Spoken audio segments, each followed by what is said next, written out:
So first, let me thank you. Sorry about the late change. Thought it was necessary.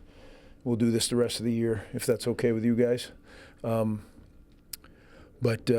preparation for Purdue is well underway. Guys are working hard. We had a good practice, and looking forward to tomorrow. Introduce some more things and get into more things, and just keep getting ready. Keep preparing. Questions? After taking these last couple of days to reflect, I guess, what changes are you making with the defense? Yeah, I'm not going to get into the specifics of that because that would, not be a competitive advantage by any means. But there certainly was. We've made some changes in a lot of ways, right? In personnel on the field, personnel off the field, adjusting responsibilities, guys doing some different things, doing them differently. That's one of the reasons that we moved this till Tuesdays from now on. So there's a lot of stuff that we're working on, but that'll be internal. Unless you do something officially, I don't like to share stuff that we do internally. Do you plan on getting yourself more involved in defensive playing? Yeah, again, I'm gonna stay away from the specifics, but it's my job to make sure we get better on defense. That was not good enough, obviously. So whether I'm involved or not involved, I better make sure it gets fixed. Purdue quarterback Ryan Brown's status is in question, so preparing for the backup quarterback, how does that add an extra layer of preparation for a defense that's already trying to find its bearings itself? Well, he already plays, even when 15's playing, right? They have package for him because he's a really talented guy. If he ends up being the starter, they'll probably, like he did in the game. When he came in the game, he didn't just do his package stuff. He did what was on the game plan. Now, when you prepare a whole week for a guy to be the starter, that's different, right? Then you get, you may shape the game plan more to fit his specific talents. So, yeah, there is some uncertainty there. But, look, we have to get ready for him either way because he plays. So we got a good look at him on tape, and we're going to have, that's every week. There's always so much to get ready for as a defensive coach. You just have to pick what you think's going to be the focus, right? Because when you get to this point, you have, 7 games of data to work off of. That's a lot of plays, a lot of football. Greg, we saw a lot more freshmen on the field on Saturday. Do you kind of foresee that being the norm going forward? You know what? Guys are getting their feet underneath them, some of those young guys, and I think they can help us. Plus, I haven't talked a lot about it, but we have a pretty substantial, when you look at that injury list, some of it is not by my choice, it's by necessity, right? So some of it is improvement to the point where I think they can help us win, and some of it is, it's the best choice available. What do you think about the mix now on the defensive side of the ball with the staff? You talked a lot about having some experience, having some young guys. How are you seeing that at this point of the season? Well, we're not playing well defensively, so that's a kind of a loaded question, right? And I'm not saying don't ask the question. I'm just saying it's a loaded question because you have to look at things. I have to look at things critically, right, and say, okay, why that? Now, I sat with the defense and I showed them Sunday, probably 8 or 10 plays that were monstrous plays that didn't have to be. Now, they may have gotten monstrous plays another way, but the way they got them. I'm not saying that they didn't have a lot to do with it. They did. But we didn't give ourselves a chance. So I'd like to see if we did it correctly. But that's coaching. We have to get our guys to get lined up and do their job. It's not, it sounds easy, right? Well, get lined up and do your job. They were shifting people and moving people, and we did not do a good job of adjusting.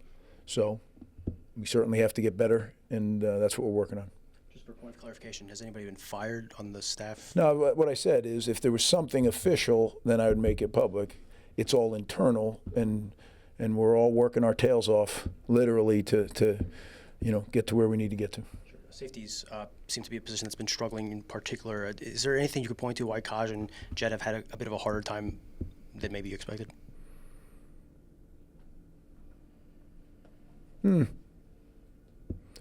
Yeah, some of it's technique. Some of it, we got to put them in better positions to succeed. Yeah. Jordan Walker said after the game that he feels like some guys maybe aren't playing with the most confidence, that some have some doubt. I guess, how do you kind of change that, and are you seeing that from your perspective? Well, I don't think there's any doubt that some guys have lost their confidence. Confidence is a tricky thing, right? it's funny. People will say, well, you can pump them up and give them confidence. No, you can't. If people say that, they've never played, because no one knows players better than players. And when you're playing well, you know you're playing well. You feel like, I got it. Everything slows down. And when you're playing poorly, everything speeds up, and you know you're not playing well. So you can't talk somebody into. Now, what you can do is coach them, spend more time with them, make sure that what the things we're doing, they fully understand it, and then practice it. So if it's too much, maybe we do less. If it's too hard, maybe we don't do that. Does it not fit our skill set? You may want to do something because that's really what you want to do, but if your players can't do it, do something else. You know, there's the old saying, there's many ways to skin the cat. I never really understood that saying, to tell you the truth, but I get the meaning of it.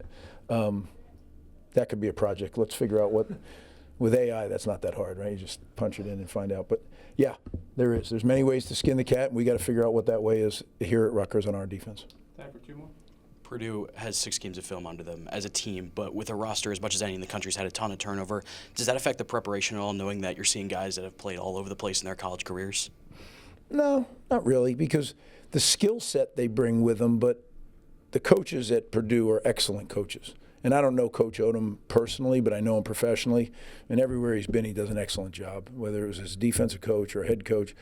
And I know the kind of staff he's put together. I mean, I got a lot of respect for their whole staff. They work together well, and they have a really good plan, ODK, and they challenge on that plan at every turn. So yeah, it's really they do have a lot of players that transfer from other places, but they've been there. You know, they've been there for a training camp. Some came in the summer, some came in the winter, but they've been together now for like you said, 7 games, right? So you have a pretty good read. Final question. You talked about after the game about your ownership and everything beginning with you. How much of this, especially with the culture you built here, is also falls on the players, and they're taking their own ownership and kind of making the culture their own in these moments? Well, look, a big part of why I still coach is I have the opportunity to teach young men how to act like grown men. And when you go through adversity, that's a great teaching tool of how to grow up, how to face things. So I don't let them off the hook. To the public, I don't hang them out either, right? Because I don't think that's my job. They know when they're not doing things the way I want, because I'm very clear, and they're clear back with me. Like they're not afraid to share with me, Coach, this isn't work, this doesn't work. All right, let me look at it. You know, I think the good thing is that our players are comfortable sharing, and I'm comfortable listening. Sometimes 37 years trumps somebody's feeling, and sometimes somebody's feeling means more than 37 years. And finding that sweet spot is what you try to do as a head coach, and you try to do that with your coaches and staff and everybody in every area. So, really good question, but it's we're in it together. Like, it's not coaches and players, it's us. You know, when we don't do well, it's us, and when we do well, it's us. And I think that's the one cool thing about our program. It's a tough place to work. I mean, you really got to put in your time and your effort, and the standard is very high, but it's also a very rewarding place because it prepares you for life. Thanks, guys.